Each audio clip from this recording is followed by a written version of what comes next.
Good afternoon, students. Happy to be in front of you once again. May God bless all of you. And this is my third class for biology, nutrition topic. So we will discuss about photosynthesis, the light-dependent reactions, and the Calvin cycle. Already you have studied it a bit. Photosynthesis in the leaves of plants involves many steps, but it can be divided into two stages. The light-dependent reactions, which I told you as the light phase, and the Calvin cycle, which is light independent. That means light is not required. The light-dependent reactions take place in the thylakoid membrane. Children already have studied in the structure of chloroplast what are thylakoids. So the light-dependent reactions or the light phase takes place inside thylakoid membrane and require a continuous supply of light energy. Chlorophylls absorb this light energy, which is converted into chemical energy through the formation of two compounds, ATP, an energy storage molecule, and NADPH, a reduced electron bearing electron carrier. In this process, water molecules are also converted to oxygen gas, the oxygen we breathe that comes from the water molecules by its splitting. With the help of solar energy, water molecule splits into hydrogen and oxygen, and this process is known as photolysis. Now, in the dark phase, that is Calvin cycle as it was discovered by Calvin, a scientist. The Calvin cycle, also called light independent reactions, that means light is not required, takes place in the stroma and does not directly require light.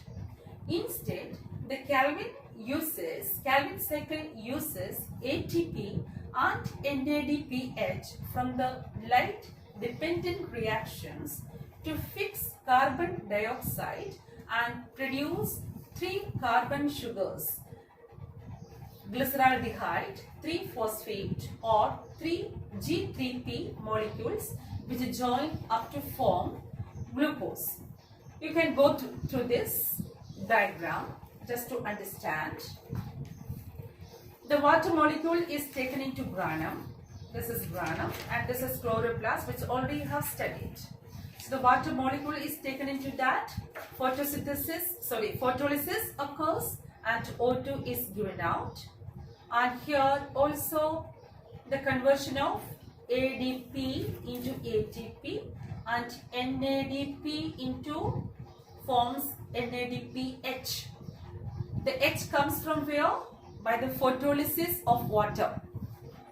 Okay, when water splits, hydrogen and oxygen forms, that oxygen comes out into atmosphere and that hydrogen combines with NADP and it becomes reduced, and now it is known as NADPH. Okay, now once again, to summarize the whole process, I will continue once again. Okay children, now we will summarize the major events in photosynthesis. Already we have discussed the different points or the events that are included in the process of photosynthesis. Now once again we will summarize which are the major events. The very first one is absorption of sunlight, and it is done with the help of chlorophyll. CHLOROPHYLL, chlorophyll. So if someone asks you what is the function of chlorophyll, you can say it is the absorption of sunlight. And the next step is CO2 enters into the leaves through stomata. Third step is conversion of ADP into ATP. What is ADP? ADP is adenosine diphosphate. which is a phosphate group present in the inside the leaves. So that conversion of ADP into ATP, you must be knowing what is ATP, that is triphosphate, adenosine triphosphate. And this conversion of ADP into ATP is called photophosphorylation. Okay. And the next event is splitting of water molecules into hydrogen and oxygen with the help of solar energy. And this process is called photolysis. Photolysis. Splitting of water molecules into hydrogen and oxygen with the help of solar energy. So water molecules splits into hydrogen ions and then O2 gas releases out of the leaves into the atmosphere. So we can think now here, the source of the oxygen present in the atmosphere comes from the process of photolysis. That means when water molecule splits with the help of solar energy, during the process of photosynthesis, O2 is released into atmosphere, and that is the source of oxygen for all animals to breathe. Now, after splitting of water, O2 is released out into the air.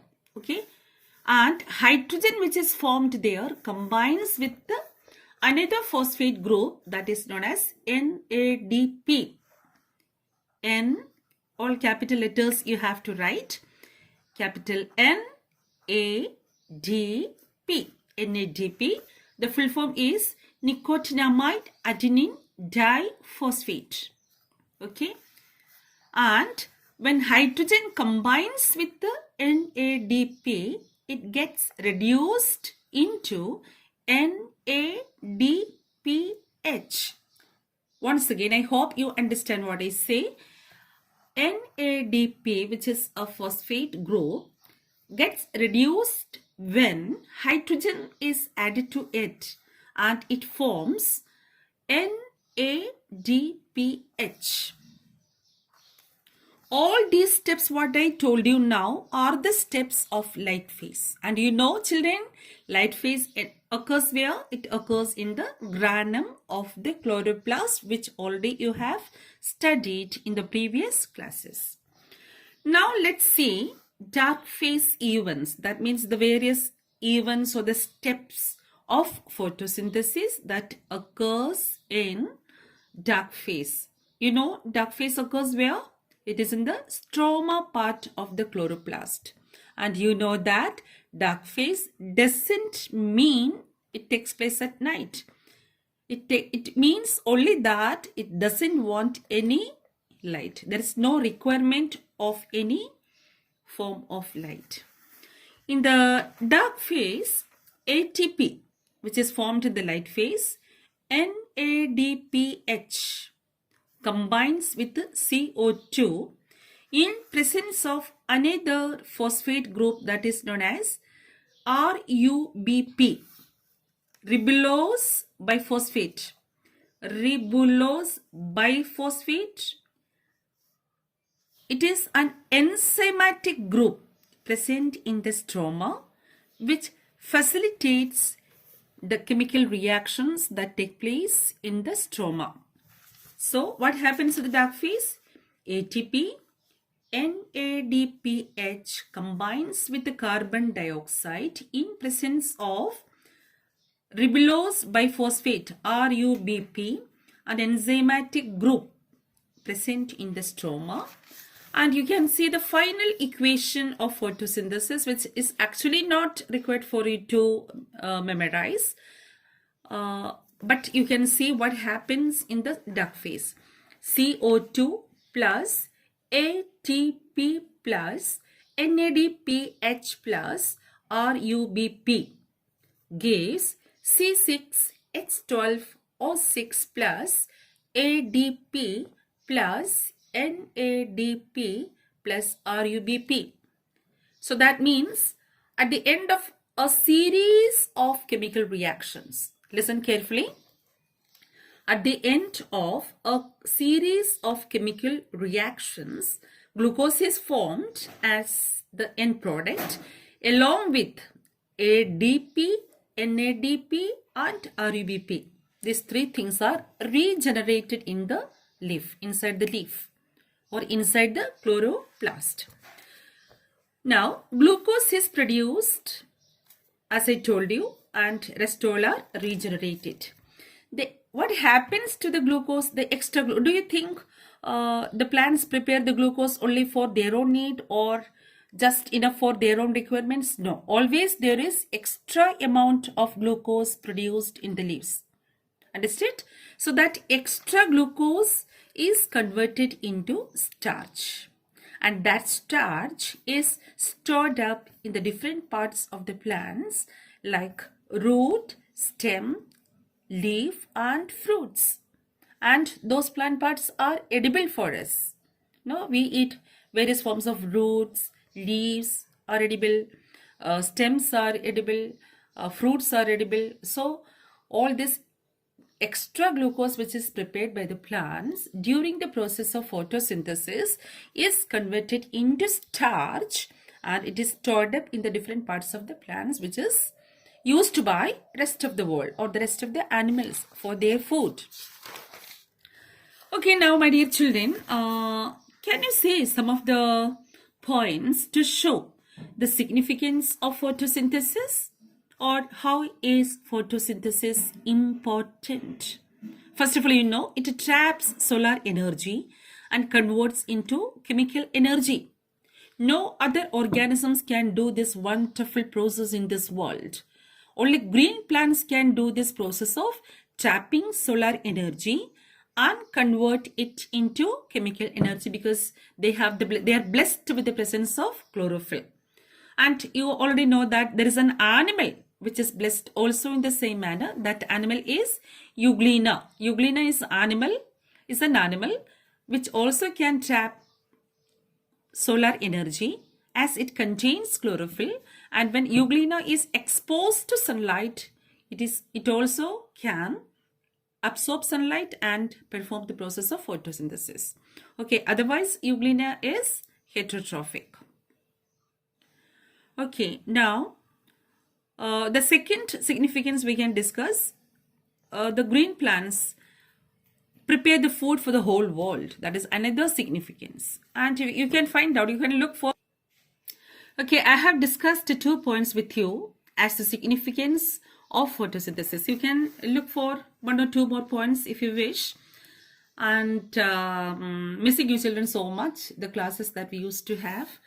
And pray to God that let the coronavirus vanish from the world as soon as possible. You all have to pray for this grace. And soon I will be uploading some assignment questions for you based on the topic given to you, and you have to solve it and be in contact with me on WhatsApp or any other way to solve your problems or doubts that you have. Okay, bye, see you. Children, you know that leaf plays a very important role in the life of plants, because the tiny openings, that is stomata or the stoma, have big functions, and especially the process of photosynthesis, it helps in the intake of carbon dioxide into the leaves and also to release oxygen into the air. So stomata plays a very big role in the life of green plants. So let us now for some time discuss how do these stomatal structures get opened and closed. You can look at the diagrams. Let us see how those stomata get open. Okay, in the morning when the photosynthesis process starts, the glucose starts getting synthesized.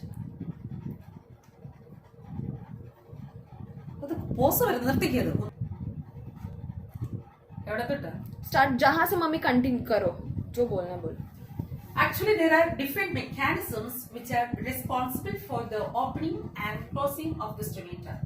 The opening and closing depends upon the turgor pressure in the gut cells. I will make it simplified for you. in the morning when the process of photosynthesis starts, gradually glucose get synthesized. This glucose starts filling in the gut cells around the stoma. This is stoma, and these bean-shaped structures are called gut cells. So during the process of photosynthesis, glucose gets filled in this one. As a result, the osmotic pressure gradually increases. Due to the increase of the osmotic pressure, what happens? From the surrounding epidermal cells, water starts entering into the gut cells. As the water enters into the gut cells by endosmosis, now the turgor pressure increases. Turgor pressure means the pressure due to water. What is turgor pressure? Pressure due to the presence of water. So, due to the increase in the turgor pressure, the outer walls of the gut cells, both the side, here as well as here, the outer walls of the gut cell extend backward. As a result, the inner walls, which are here, also gets pulled backward, and that is the time you can see the stomata get open. Once again, I repeat, in the morning, when the process of photosynthesis occurs, glucose gets starting deposited inside the gut cells. As a result, what will happen? Osmotic pressure. That means the glucose is getting deposited, the solute particles increase. As a result, osmotic pressure increases. As a result, it creates endosmosis. That means from the surrounding epidermal cells, water starts entering into the gut cells, which leads to the increase in the turgor pressure, that is pressure due to water. As a result, the outer walls extend backward, which pull the inner walls also backward, and you can see the stomata get wide opened. At the end of the day, by evening, what happens? Just opposite of the above chemical reactions. That means the rate of photosynthesis decreases. That means the glucose production decreases. That means the amount of the solute or the glucose present in the gut cells also decreases, which causes reverse osmosis, or you can say exosmosis. So the water molecules start coming out from the gut cells, which reduces the turgor pressure. As a result, the outer extended walls gets relaxed, and gradually the stomata gets closed. That is by evening. I hope you understood. So read NCERT book. Please, I hope you will understand then better. And any doubt you have, you can ask me. And these two diagrams are very important to draw and practice. The question is explain. Here the question is explain the mechanism of opening and closing of stomata. Okay.